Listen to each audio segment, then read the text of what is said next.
Hello everyone. बात 2008 की है जब मैंने अपने जॉब को क्विट किया। मैं विप्रो इन्फोटेक में काम करती थी एंड फैमिली की वजह से मुझे जॉब को क्विट करना पड़ा, जो कि मेरा एक बहुत बिगेस्ट मिस्टेक था। मुझे जॉब को क्विट बिल्कुल भी नहीं करना था, बट फैमिली के आगे किसी की चलती नहीं है। मैं बहुत ज़्यादा अपसेट थी, बहुत परेशान थी, क्योंकि मुझे करियर में आगे बढ़ना था, बट कहीं ना कहीं मैं वो नहीं कर पाई और एक हाउसवाइफ की लाइफ को अडॉप्ट किया।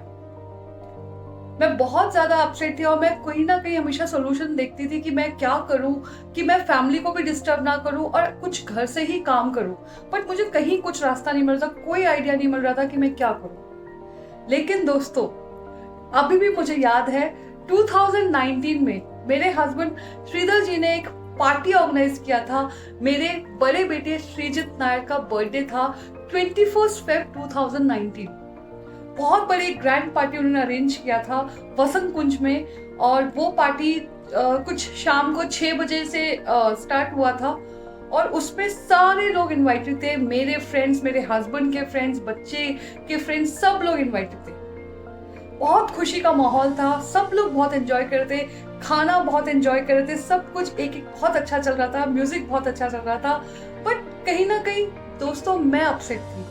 मेरे अंदर सामने तो मैं बहुत स्माइल फेस कर रही थी, लेकिन अंदर ही अंदर एक हो रहा था, क्योंकि मैं जो गेस्ट आए थे मैं देख रही थी वुमेन हर कोई काम कर रहा है, अपने पैरों पे खड़ा है, कोई कुछ कर रहा है, तो उनको देख के मुझे एक हो रहा था कि मैं अपनी लाइफ को क्यों खराब कर रही हूँ।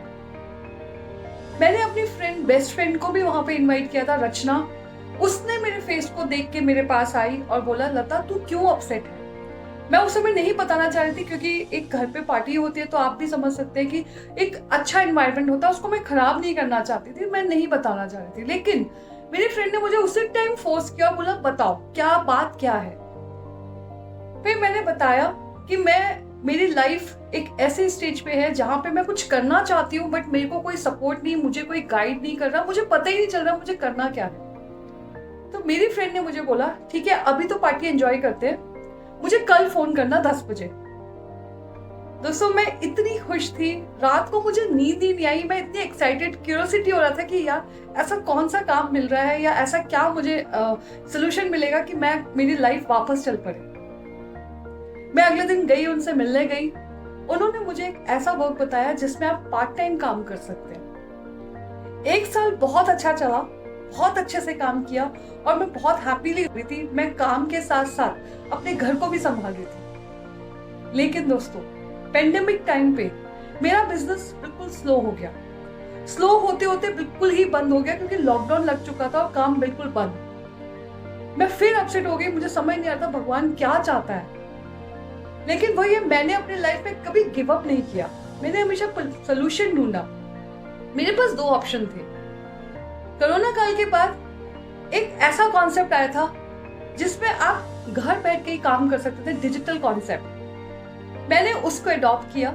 मैंने पहले वर्क फ्रॉम होम सर्च किया एंड फेसबुक में एक ऐड दिखा वर्क फ्रॉम होम का, जिसमें मैं इतनी एक्साइटेड हो गई। मैंने वहां का वेबिनार अटेंड किया और उस अपॉर्चुनिटी को ग्रैब किया। मैंने नए नए स्किल सीखे और दोस्तों मैं इतनी खुश हूँ, इतनी हैप्पी हूँ कि आज अगर मैं उस टाइम मैं अगर डिसीजन नहीं लेती तो मैं आज यहाँ नहीं होती। आज मैं यहाँ पे खुद एम्पावर हो रही हूँ और मेरे साथ बहुत सारी वुमेन्स हैं जिनको मैं एम्पावर कर रही हूँ और मैं बहुत अच्छा ग्रो कर रही हूँ सिर्फ घर पे रह के। मैं आजकल अपने फ्रेंड, अपने फैमिली, अपने बिजनेस बहुत अच्छे से कर रही हूँ। मेरी स्टोरी से एक मैसेज मैं देना चाहती हूँ कि लाइफ हम सबको एक बार मिली है, उसमें कभी भी कॉम्प्रोमाइज नहीं करना चाहिए, हमेशा सोल्यूशन देखना चाहिए, गिव अप नहीं करना चाहिए।